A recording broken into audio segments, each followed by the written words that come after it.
Сегодня приготовим шампиньоны с овощами. Это мой один из любимых способов готовить грибы. Первым делом ставлю воду на огонь. Воды наливаю не слишком много. Сразу кладу лавровый лист, он даст приятный аромат. Перец душистый горошком и черный перец горошком. Шампиньоны при этом заранее промыла под проточной водой. Если грибы маленькие, то я их не чищу. Просто хорошо промываю, удаляю загрязнения. Засыпаю грибы в кипящую воду и варю минут 5 на среднем огне после того, как вода снова закипит. Потом сливаю воду и отправляю остывать, а пока займусь овощами. Беру морковь, одной штуки будет вполне достаточно. Натираю ее на корейской терке. Высыпаю морковь в миску побольше, потому что здесь мы будем все смешивать. Теперь нарезаю лук. Для красоты и вкуса добавлю еще сладкий перец, режу его тоненькими полосочками. Кстати, если готовите зимой и хочется витаминов, можете добавить немного свежей зелени, укроп или петрушку. Отлично подойдут.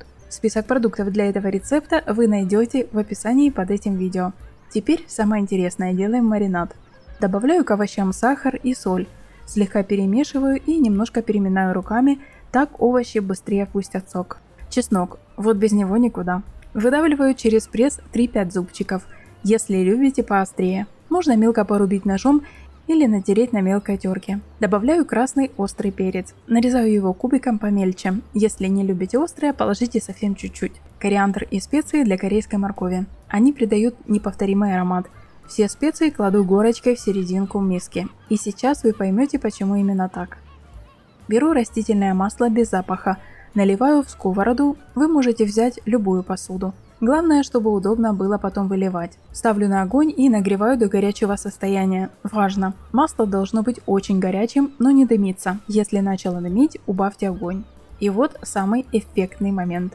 Наливаю горячее масло прямо на горочку специй. Это масло раскрывает все ароматы специй, консервирует их.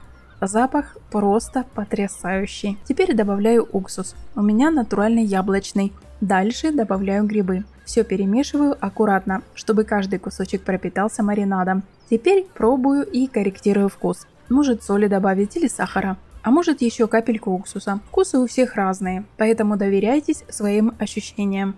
Вот тут хочу дать вам совет. Берите нежный предел количества приправ, а потом добавляйте по вкусу. Все хорошо перемешиваю и оставляю постоять при комнатной температуре. Грибы должны пропитаться всеми вкусами и ароматами. Когда остынут окончательно, убираю в холодильник. А на следующий день они становятся еще вкуснее.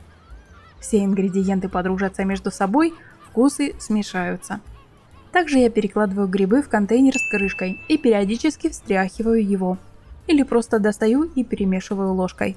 Так маринад лучше распределится и каждый кусочек получится одинаково вкусным. Это и салат, и закуска одновременно. Можно подавать к мясу, картошке, просто с хлебом. Везде будет уместно.